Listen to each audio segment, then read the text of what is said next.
Halo Sobat Baku Hantam, kesepakatan politik yang dicapai di Jerman akan membuka jalan bagi peningkatan anggaran pertahanan oleh negara Bapak Kumis tersebut. Kini Jerman menawarkan peluang bagi produsen senjata tradisional dan peraturan yang saat ini dikenal sebagai Schuldenbremse atau rem utang, yang berarti secara umum pemerintah Jerman hanya dapat meminjam hingga 0,35% dari produk domestik bruto tahunan negara tersebut. Berdasarkan kesepakatan baru Jerman yang dicapai yang diharapkan disetujui oleh parlemen, maka pengeluaran pertahanan Jerman akan dikecualikan dari cakupan pembatasan tersebut.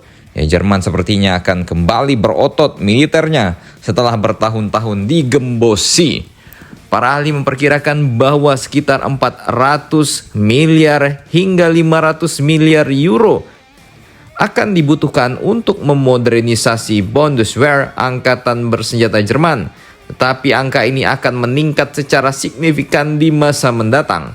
Dana tambahan ini akan memastikan basis keuangan dari apa yang kita sebut sebagai Zeitenweight, yang menggambarkan perubahan dalam kebijakan keamanan dan pertahanan Jerman. Pencapaian jangka panjang target NATO anggaran pertahanan adalah 2% dari PDB dan kelanjutan dukungan militer untuk Ukraina.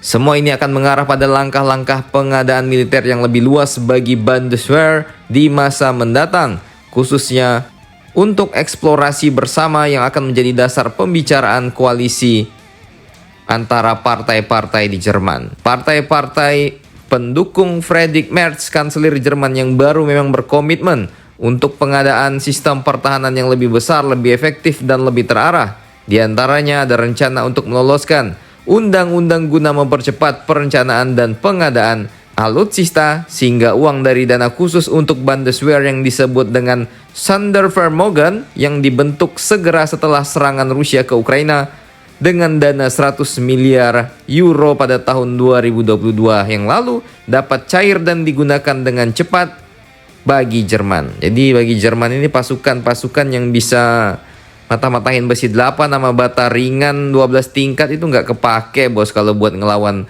Rusia. Ya iyalah, Rusia ngelawan pakai drone ya. Ente mau kebal senjata tajam juga kena drone ya, lebur sampai ke usus-usus ya kan. Ya salam.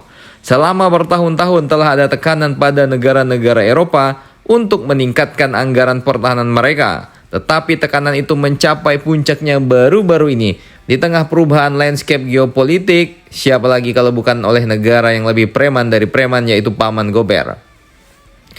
Perdana Menteri Inggris Keir Starmer juga baru-baru ini menetapkan komitmen untuk meningkatkan pengeluaran Inggris untuk pertahanan menjadi 2,5% dari produk domestik bruto mereka mulai April 2027 dengan tujuan peningkatan lebih lanjut menjadi 3%. Komitmen ini mencerminkan investasi terbesar dalam pengeluaran pertahanan Inggris sejak era Perang Dingin.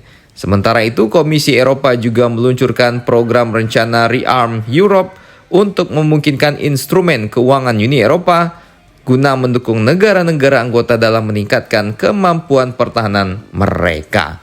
Jadi kalau ada kaum mendang-mending yang bilang, ngapain sih kita beli alat persenjataan mahal-mahal, beli kapal selam, kapal perang mahal-mahal, mending alatnya dipakai buat beli alat pertanian nama NPK Mutiara, ya kan ya, salam. Jadi bagaimana kalau ente ngomong kayak gitu, daerah sekarang tempeleng sama Macron, sama Olaf Scholz, sama Boris Johnson, anjir. Silakan komentar dan baku hantam kalian di bawah.